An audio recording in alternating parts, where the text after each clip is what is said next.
आज 3 महिने होत आहेत।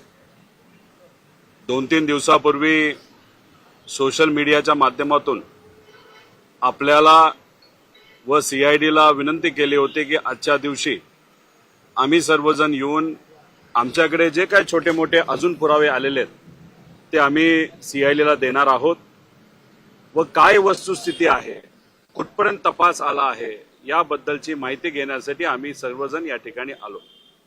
इथं आल्यानंतर जेव्हा आम्ही पहिल्यांदा आलो होतो तेव्हा म्हणजे सगळ्यात पहिल्यांदा सीआयडीला जेव्हा एफआयआर करा ही विनंती करण्यासाठी आलो होतो तेव्हा सुनील रामानंद सर मोठे अधिकारी आहेत, ते समिती प्रमुख आहेत, ते उपस्थित होते। त्यानंतर सुधीर हिरेमठ हे पण एक मोठे अधिकारी आहेत, ते उपस्थित होते। PR पाटील साहेब होते, आनंदराव खोबरे हे उपस्थित होते। जेव्हा आम्ही दुसऱ्यांदा आलो तेव्हा सुनील रामानंद सर हे उपस्थित नव्हते, तेव्हा हिरेमठ सर होते, पाटील सर होते। आता आम्ही तिसऱ्यांदा आलेलो आहे तेव्हा या चारही अधिकाऱ्यांपैकी एकही अधिकारी आज इथं उपस्थित नव्हता। हे बिझी असतील, आम्हाला असं कळालेलं आहे। फार महत्वाचा एक इव्हेंट हा मुंबईला कालच्या दिवशी होता।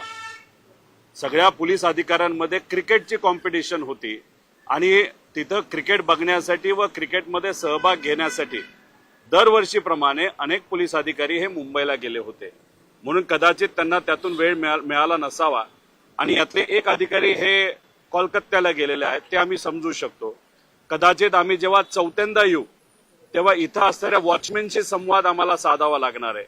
त्यामुळे तिथं असणाऱ्या एका मोकळ्या खुर्चीचा आम्ही फोटो काढून त्या ठिकाणी आलेलो आहे। आमचं एवढंच मत आहे की जरा या तपासाला आपण कुठेतरी सिरियसली घ्या, पण त्या बाबतीत या सीआयडी कडनं पण आणि सरकारकडनं पण कुठल्याही बाबतीत त्या ठिकाणी सिरियसनेस दिसत नाही।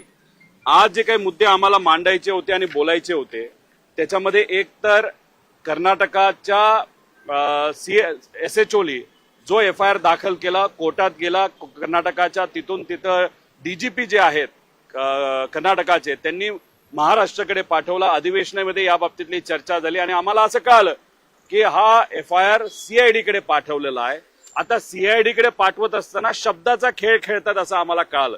काही पत्रकारांशी सुद्धा जेव्हा काही वरिष्ठ अधिकारी सीआयडीशी बोलले ते म्हणले आम्ही तपास नाही करणार या एफआयआर वर, आम्ही एन्क्वायरी करणार, म्हणजे चौकशी करणार, तपास नाही करणार। म्हणजे शब्दाचा खेळ खरंच काय हे समजून घेण्यासाठी आम्ही आलो होतो, पण इथं दुर्दैवाने कुणीच भेटलं नाही। न खालचे अधिकारी सुद्धा तिथं या विषयाच्या बाबतीत अपडेटेड होते, असं अपडेटेड कुणीही व्यक्ती दुर्दैवाने इथं आम्हाला आढळलं नाही।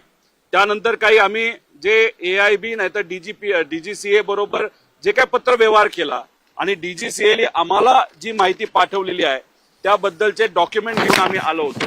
याच्यात बरंच काही लिहिलंय, पण एक छोटासा विषय सांगतो। FDR म्हणजे मशीन विमानाचं जे आहे ते कशा पद्धतीने वागलं, त्याचे डिव्हाइसेस कशा पद्धतीने वागत होते, हे कुठं रेकॉर्ड होतं ते FDA। तर आम्ही जी मागणी केली होती की अमेरिकेची एखादी एजन्सी, चांगली एजन्सी घ्या, तर आम्हाला या रिपोर्टमध्ये सांगितले, धन्यवाद आपल्या सर्वांचे, मीडियाचे आणि महाराष्ट्राचे, दबाव आल्यामुळे DGCA अमेरिकेची ही जी कंपनी आहे NTSB याला आता याच्यामध्ये घेतलं नाही, सांगितलंय की FDR रिपोर्ट डाउनलोड झालेला आहे, फक्त त्याच्यामध्ये कुठे गोंधळ होणार नाही यासाठी फॉरेन्सिक रिपोर्ट सुद्धा आम्हाला पाहिजे असं सांगितलं। आणि त्यानंतर CVR हा जळलाय असं सांगत होते। आनंदाची बातमी आहे, तुम्ही सगळ्यांनी दबाव वाढवला, महाराष्ट्रात तमाम जनतेने दबाव वाढवला आणि CVR जो जळलाय असं ते म्हणत होते। आता त्यांनी सांगितले CVR ची सगळी माहिती ही तिथं आता डाउनलोड झालेली आहे। पण शेवटची लाईन बघितली, त्यांनी सांगितलंय की हा सगळा तपास हा आम्ही क्रिमिनल अँगलनी करत नाही, पण उद्या जाऊन कोणाचा ऍक्सिडेंट होऊ नये या अनुषंगाने करतोय। असे सगळे डॉक्युमेंट तिथं दिलेले आहेत। सगळ्यात महत्वाचं असं आहे की खराताचा जो अँगल आहे तो अजूनपर्यंत सीआयडीने हा हाती घेतला नव्हता, त्यामुळे तोही हाती घ्यावा अशी विनंती करण्यासाठी मी आलेलो आहे। आता याच्यामध्ये एक फोटो तुम्हाला दाखवतो। हा आहे अजितदादांचं काटेवाडीचं घर, ही ती विहीर आहे, त्याच्याजवळ एक कोणाची तरी शेती आहे, त्या शेतीला हे एक बकरी मारून आणि पूजा करून हे 28 तारखेच्या आधीच तिथं टांगली होती। आता फक्त हाडं आणि काही थोड्या प्रमाणात मांस हे तिथं आहे।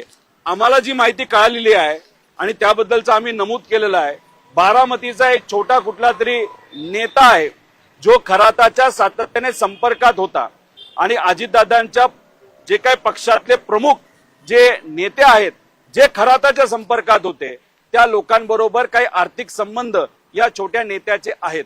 काटेवाडी हे जे घर आहे त्या घराचे जे काही आपल्याला पगार द्यावे लागतात, पेमेंट करावे लागतात, त्याच्यामध्ये हा छोटा नेता कुठेतरी इन्व्हॉल्ड आहे असं आम्हाला कळतंय. आणि ह्या सगळ्या पूजा एक काटेवाडीच्या घराच्या बाहेरची आणि तिथं सहयोग नावाचं घर आहे त्याच्या बाहेरची पूजा या छोट्या नेत्याच्या माध्यमातून केली असं आम्हाला कळतंय. आम्ही काळ्या जादूवर विश्वास ठेवत नाही, आम्ही बोंदूगिरीवर विश्वास ठेवत नाही, पण या मागचा हेतू काय होता? दादांच्या तिन्ही घराबाहेर म्हणजे एक काटेवाडीचं घर, बारामतीचं घर आणि देवगिरी बंगला या तिन्ही घराच्या बाहेर अशा प्रकारच्या पूजा का झाल्या? मग खराताच्या अकाउंटमध्ये 27, 28 आणि 29 जानेवारीला उलाढाल का वाढली?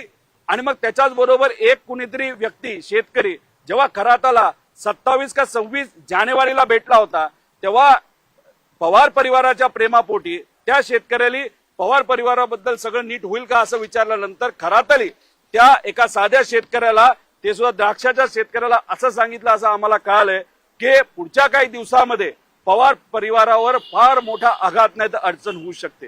हे सगळं जे आहे याच्यात पण इन्व्हेस्टिगेशन सीआयडीने करावं असं आम्ही इथे असणाऱ्या अधिकाऱ्यांना म्हणजे खुर्चीला तिथं खरं तर सांगितलेलं आहे.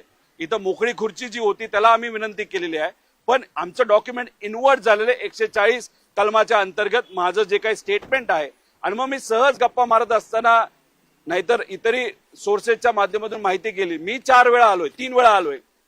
VK सिंग किती वेळा आणलं गेलं त्याला? एकदा. रोहित सिंग किती वेळा आला? एकदा सुद्धा आला नाही. मग सीआयडी खरंच काय करते याचा खऱ्या अर्थाने अभ्यास करण्याची त्या ठिकाणी जरूरत आहे असं मला तरी वाटतं. त्यामुळे आम्ही कष्ट करून जो FIR आणला त्याच्यावर फक्त तिथं कुठंतरी एन्क्वायरी केली जाणार आहे, इन्व्हेस्टिगेशन केलं जाणार नाही असं दुर्दैवाने त्या ठिकाणी आम्हाला कळतंय. अजून